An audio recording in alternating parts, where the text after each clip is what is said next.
Mumbai Indians और Gujarat Titans के बीच में जो मैच होने वाला है वो मुंबई इंडियंस के पॉइंट ऑफ व्यू से ज्यादा इंपॉर्टेंट है। गुजरात टाइटंस के पॉइंट ऑफ व्यू से इतना इंपॉर्टेंट नहीं है। आपको लगेगा ऐसा क्यों? देखो भाई, गुजरात टाइटंस ने 2 मैच शुरुआत के हारे थे, उसके बाद जैसे ही वो दिल्ली कैपिटल से वो 1 रन से जीतते हैं, आपको वो आइकॉनिक मैच याद होगा जहां पर डेविड मिलर नहीं बना पाए थे 2 बॉल पर 2 रन। वहां से गुजरात टाइटंस ने ऐसी रफ्तार पकड़ी कि उन्होंने बैक टू बैक 3 मैच जीते हैं उस दिल्ली कैपिटल्स वाले मैच को मिला करके। तो उनके 5 मैच में 3 जीत हो रखी है और वो कॉन्फिडेंस में है पूरी तरह से। उनकी बैटिंग, बॉलिंग, फील्डिंग हर चीज बैलेंस्ड दिखाई दे रही है। उनके लिए मुंबई इंडियंस जैसी कोई टीम नहीं है। उनके लिए ये है कि भाई हमारे सामने जो भी ओपोनेंट आएगा हमें जीतना है। लेकिन जो मुंबई इंडियंस है वो ये चाहेगी कि भाई हम पहला मैच तो केकेआर से जीत गए थे, और वो भी एक ऐसी टीम है जो बहुत ही वीक दिखाई पड़ रही थी अभी तक। भले ही कल का मैच जीत गई हो, लेकिन वो स्टिल एक वीक टीम ही है पूरे टूर्नामेंट में, सबसे लास्ट में भी थी टेबल के।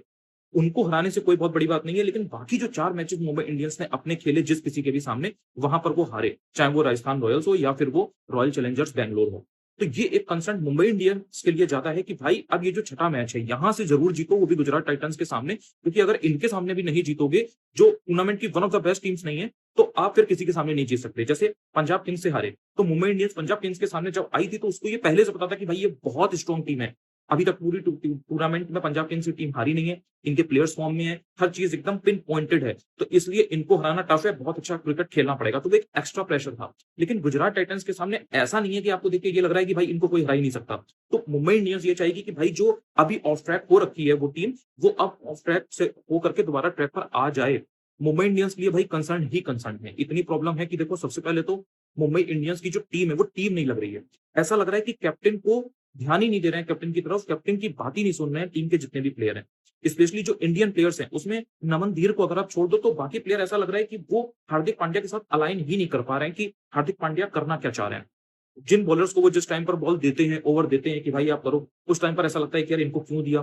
फील्डिंग में कैचेज छूट रहे हैं। अल्लाह गजनफर से आपने देखा होगा कि बॉल मिस कर जा रही थी, स्लिप कर जा रही थी, बहुत लेट रिएक्ट कर रहे थे जब बॉल उनके पास से गुजर रही थी। इवन बुमराह और हार्दिक पांड्या के बीच में आपको ऐसे ऑन ग्राउंड, ऑन फील्ड चीजें बहुत अच्छी दिखाई नहीं देंगी। ऐसा नहीं लगेगा कि बहुत ही हैप्पी और बहुत ही कॉन्फिडेंट साइड ये है। और ये एक प्रॉब्लम बनी हुई है। जब रोहित शर्मा, आपको पता है कि वो हैमस्ट्रिंग की इंजरी से स्ट्रगल कर रहे हैं, तो वो लास्ट मैच खेले नहीं थे, उनकी जगह पर क्विंटन डिकॉक आए थे। उन्हीं के साथ में सूर्य कुमार यादव भी बैठे हुए थे। आपने देखा होगा जब पंजाब किंग्स के श्रेयस अय्यर ने, कैप्टन ने, सरपंच साहब ने कैच पकड़ा था, तो वहां पर दोनों पास में बगल में बैठे हुए थे, रोहित शर्मा, सूर्य कुमार यादव। पूरे मैच में जहां कहीं पर भी ऐसी चीजें हो रही थी जो नहीं होनी चाहिए, और वहां पर मुंबई इंडियंस मैच में पीछे जा रही थी, तो रोहित शर्मा के फेशियल एक्सप्रेशन देख के आपको साफ पता लगेगा he is not happy. Mumbai Indians की पूरा जो डगआउट है वो बहुत डिसअपॉइंटेड दिखाई पड़ रहा था। सूर्य कुमार यादव के साथ लगातार रोहित शर्मा बात करते हुए दिखाई दे रहे थे। सबसे बड़ा कंसर्न मुंबई इंडियंस के लिए जो है वो है सूर्य कुमार यादव की फॉर्म। क्योंकि हार्दिक पांड्या नीचे बैटिंग करने आते हैं, वो मिडिल ऑर्डर में आते हैं बेसिकली। ऊपर के बैट्समैन अगर रन नहीं बनाएंगे, या ऊपर के बैट्समैन ने अगर रन बना भी दिए, जैसे क्विंटन डिकॉक ने रन बना दिए, पिछले मैच में सेंचुरी लगाई, बहुत ही बढ़िया, लेकिन उसके अलावा किसी बंदे ने उनका साथ नहीं दिया सिवाय नमन धीर के। और उस बंदे को भी क्योंकि सपोर्ट करना था क्विंटन डिकॉक का, तो 31 बॉल पर 50 बनाए, तो 31 बॉल पर 60-65 वाली पारी नहीं आ पाई, क्योंकि उस बंदे को संभालना था, क्योंकि ऑलरेडी विकेट गिर गए थे। रियान निकल्टन ने बॉलें बर्बाद की थी, 8 बॉल पर 2 रन बनाए थे। उसी तरीके से सूर्य कुमार यादव या फिर जो बाकी के प्लेयर्स थे। तो मुंबई इंडियंस के लिए प्रॉब्लम सिर्फ ये नहीं है कि ओपनिंग में रन नहीं बन रहे हैं। ओपनिंग में तो रन नहीं बन रहे थे अभी तक। ओपनिंग में रियान रिकल्टन, रोहित शर्मा या क्विंटन डिकॉक रन बना भी देंगे। पॉइंट ये है कि जो तीसरे चौथे नंबर का प्लेयर है वो रन कब बनाएगा, या अगर बाद में 15 ओवर से 20 ओवर के बीच में जो डेथ ओवर की बॉलिंग होती है, वहां पर जब टीम के death over specialist bowlers bowling करते हैं, वहां पर मुंबई इंडियंस रन कैसे बनाएगी। अगर बोर्ड पर 150 रन भी लगे हुए हैं, बाद के 5 ओवर बचे हुए हैं और 3-4 विकेट गिरे हुए हैं सिर्फ, तो क्या आप 5 ओवर में 70 रन खींच सकते हो? आप 150 से 220 ले जा सकते हो? यही गेम चेंजर होता है। यही चीज मुंबई इंडियंस नहीं कर पा रही है। हार्दिक पांड्या इतने प्रेशर में होते हैं कि वो फिर 2-4 हिट लगा करके आउट हो जाते हैं। नमनदीप अच्छी इनिंग खेल रहे हैं, लेकिन नमनदीप को कभी ऊपर भेजा जाता है, कभी नीचे भेजा जाता है। कई बार इतने विकेट गिर गए होते हैं कि नमनदीप को पहले पारी को संभालना होता है। शेरफेन रदरफोर्ड की अभी तक वो इनिंग नहीं आई है जिससे मुंबई इंडियंस को फायदा हो। देखो, जब बहुत बड़ा टोटल चेस कर रहे थे, तो वहां पर 31 बॉल पर 71 रन बना दिए थे शेरफेन रदरफोर्ड ने, लेकिन वो इनिंग्स का कोई फायदा नहीं था, क्योंकि वहां से मैच तो हार ही गई थी मुंबई इंडियंस। कोई एक ऐसी पारी हो जिसमें शेरफेन रदरफोर्ड भले ही 40 रन बनाए, लेकिन वो मुंबई इंडियंस मैच जीते, तो शेरफेन रदरफोर्ड की वो इनिंग्स वैल्यूएबल होगी, उसका इंपैक्ट होगा, जो नहीं हो पा रहा है। जब जरूरत पड़ती है तो वो 5 बॉल पर 1 रन बनाते हैं, आउट हो जाते हैं, और जब जरूरत नहीं होती है, जब ऑलमोस्ट टीम हार गई होती है, पता है कि भाई 2 ओवर में बनाने हैं 70 रन, 2 ओवर में बनाने हैं 50 रन, पता है कि भाई बहुत मुश्किल है, नेक्स्ट टू इम्पॉसिबल है, नहीं बनेंगे, तो वहां पर फिर वो 3 छक्के 1 ओवर में लगा देते हैं, तो आप 50 रन की जगह 10 रन से हारते हो, लेकिन आप हार तो रहे हो ना। ये प्रॉब्लम हो रही है। तिलक वर्मा को ऊपर भेजा जा रहा था, उनको 3 पर भी भेजा गया, 4 पर भी भेजा गया, उनके रन नहीं लग रहे। 5 मैच में 45 के आसपास, 43 के आसपास उनके रन है, फिर उनको अब नीचे भेजा जाने लगा। धीरे धीरे हो सकता है कि अगर उनकी यही फॉर्म रहती है तो उनको बैठा भी दिया जाए डगआउट में, उनकी जगह किसी और लड़के को खिलाया जाए। तो ये प्रॉब्लम चल रही है कि कभी-कभी ओपनिंग प्लेयर नहीं चल रहा है, कभी तीसरे नंबर का प्लेयर नहीं चल रहा, कभी बीच में 1-2 प्लेयर चल जा रहे हैं, जैसे नमनदीप है, वो कंसिस्टेंटली परफॉर्म कर रहे हैं। लेकिन उनके अलावा मिडल ऑर्डर में और कोई परफॉर्म करते नहीं दिख रहा है। एक मैच में सूर्य कुमार यादव की 36 बॉल पर 51 की इनिंग्स आई थी, रोहित शर्मा के साथ पार्टनरशिप बिल्ड की थी। लेकिन उसके अलावा सूर्य कुमार यादव पूरी तरह से out of form, out of touch दिखाई दे रहे हैं। और सूर्य कुमार यादव एक बहुत ही वैल्यूएबल प्लेयर हैं एंड उनसे आप ये एक्सपेक्ट नहीं करते हो कि आप हर मैच में आउट हो जाओगे, क्योंकि उन पर मुंबई इंडियंस की टीम रिलाई करती है। उनके आउट होने से कंधे गिर जाते हैं मुंबई इंडियंस के प्लेयर्स के, उनके डगआउट में। एंड इस वजह से मुंबई इंडियंस ना तो बड़ा टोटल लगा पाती है, ना ही बड़ा टोटल चेस कर पाती है। ठीक यही चीज बॉलिंग में भी हो रही है। जसप्रीत बुमराह जो कि इतने मतलब लेजेंडरी बॉलर है, वर्ल्ड के नंबर 1 बॉलर है भाई, फॉर अ रीजन। उनको अभी तक 19 ओवर वो पूरे इस आईपीएल 2026 के सीजन में कर चुके हैं, 5 मैचेस में। एक भी विकेट उनको नहीं मिला है। लास्ट मैच में पंजाब किंग्स के अगेंस्ट 4 ओवर में 41 रन उन्होंने दिए थे। देखो विकेट प्रॉब्लम नहीं है, उनको सपोर्ट नहीं मिल रहा है। एंड जब दूसरे एंड से रन लग जाते हैं, जैसे बुमराह ने 1 ओवर में 7 रन दिए, 8 रन दिए या 9 रन दिए, दूसरे एंड से अगर 25 रन पड़ गए तो प्रेशर फिर बुमराह पर आता है, क्योंकि टीम तो बुमराह को ओवर दे रही है भाई, पहला, दूसरा, तीसरा, चौथा, कि आप रन मत दो, आप विकेट लो। लेकिन दूसरे एंड से इतने रन लग जा रहे हैं कि वो प्रेशर बैट्समैन के ऊपर कभी आ ही नहीं पाता है, कभी बिल्डअप हो ही नहीं पाता है। एंड ये फ्रस्ट्रेशन आपको जसप्रीत बुमराह के फेस पर साफ दिखाई देगी व्हेन ही बोल्स। फील्डिंग में जसप्रीत बुमराह को वो सपोर्ट नहीं मिलता है। इतने ईज़ी अपॉर्च्युनिटी जो आती है फील्डर के पास, वो मिस कर देते हैं। या तो कैच छोड़ देंगे, या जहाँ पर 1 रन होगा, बॉल उनके घुटनों के नीचे से निकल जाएगी, पैर के नीचे से निकल जाएगी, वो ढंग से कलेक्ट नहीं कर पाएँगे बॉल को, ईज़ी कैच जो होंगे उनको छोड़ देंगे। तो जसप्रीत बुमराह का चेहरा भाई उतर जाता है। वो उनको पता है कि भाई इस समय कुछ भी मेरे हक में नहीं जा रहा है, ना तो टीम मुझे सपोर्ट कर पा रही है अपने गेम से, ना ही और चीज़ें मेरे फेवर में जा रही हैं। ये प्रॉब्लम रही है। मैं फिर बोल रहा हूँ, अगर मुंबई इंडियंस दीपक चहर को नहीं बिठाएगी डगआउट में, मुंबई इंडियंस बाहर हो जाएगी टूर्नामेंट से बहुत जल्दी। आप देखोगे, दीपक चहर अब बहुत ही ऑर्डिनरी बॉलर लग रहे हैं। विद ऑल ड्यू रिस्पेक्ट मैं ये बात बोल रहा हूँ, अभी उनकी फॉर्म, अभी उनका टच नहीं है। एंड ये चीज़ आप 2026 के अक्रॉस सीज़न में सभी टीमों में देखोगे, जो प्लेयर स्टार्टिंग के 3, 4, 5 मैचेस में अच्छे रन नहीं बना रहे हैं या बॉलिंग में परफॉर्म नहीं कर रहे हैं, टीमें उनको बिठा रही हैं, उनकी जगह दूसरा प्लेयर खिला रही हैं।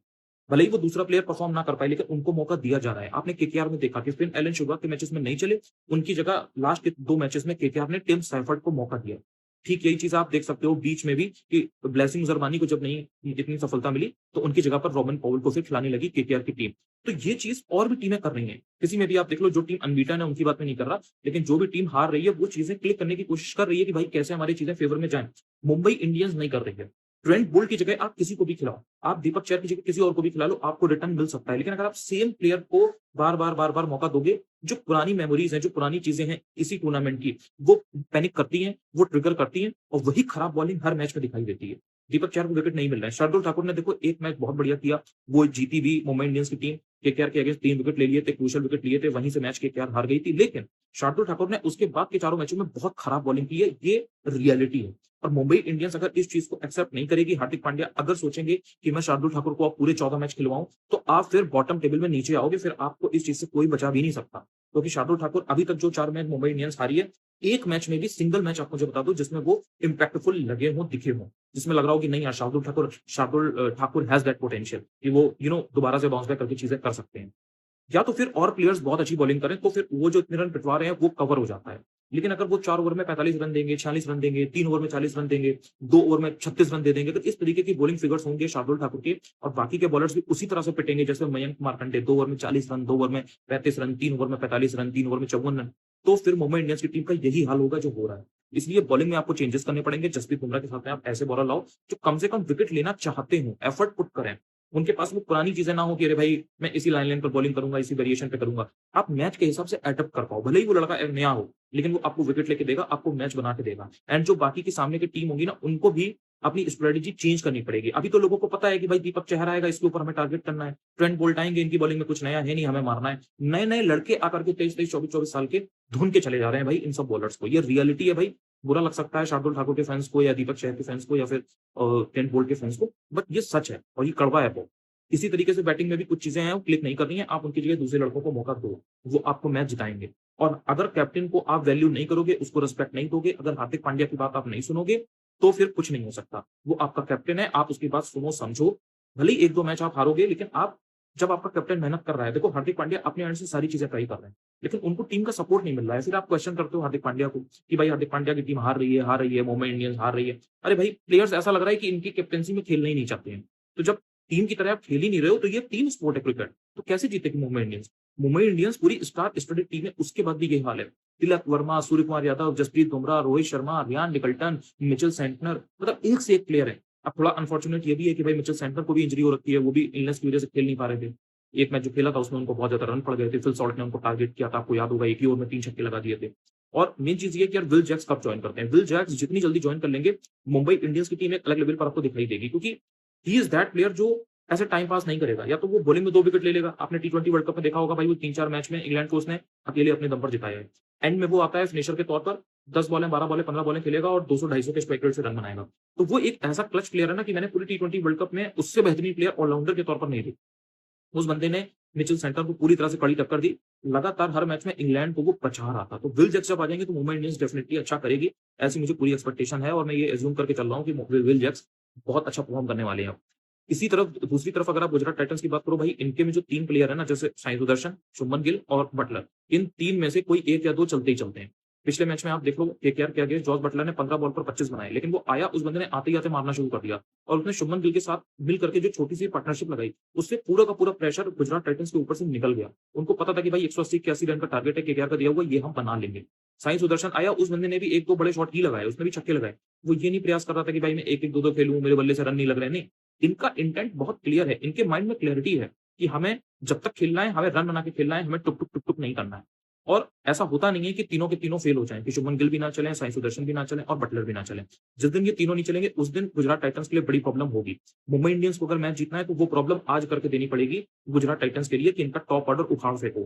पहले अगर बैटिंग कर रही है गुजरात टाइटंस तो भी, और अगर चेस कर रहे हैं तो भी, इन तीनों को अगर अपने पावर प्ले में आउट कर लिया, 100 में 99% चांसेस है कि गुजरात टाइटंस मैच नहीं जीत पाएगी। वॉशिंगटन सुंदर एक अच्छा प्लेयर है। पिछले मैच में फील्डिंग उतना अच्छी नहीं हुई थी, आपने देखा होगा, बाउंड्री वगैरह भी छूट गई थी, कैच वगैरह छूट गए थे। कैमरून ग्रीन का बहुत ही ईजी कैच था, एक रेगुलर पिकअप कैच था, लेकिन वो वॉशिंगटन सुंदर ने छोड़ दिया था। बट वो एक अच्छा प्लेयर है। वॉशिंगटन सुंदर बहुत ज्यादा ऐसे फ्लैम्बॉयंस नहीं रखते हैं, शो ऑफ नहीं करते हैं, इसलिए आपको पता नहीं रहता है। वो फील्डिंग भी बहुत अच्छी करते हैं, ओवर अच्छे निकाल के दे देते हैं। बैटिंग में जब आप वॉशिंगटन सुंदर से उम्मीद नहीं करोगे वो बंदा कब रन बना के दे देगा। एक अच्छी पारी वो ऑलरेडी खेल चुके हैं, 32-33 बॉल पर 55 की पारी उन्होंने खेली थी गुजरात टाइटंस के लिए, वो क्रूशियल थी। तो वॉशिंगटन सुंदर अच्छा प्लेयर है, उसको जितना ज्यादा अपॉर्चुनिटी मिलेगी, जितना ज्यादा ऊपर बैटिंग कराएगी गुजरात टाइटंस, उतना वो परफॉर्म करके देंगे। उस बंदे के अभी अगले 3-4 साल अच्छे होने वाले हैं, ऐसा उसमें दिखाई देता है।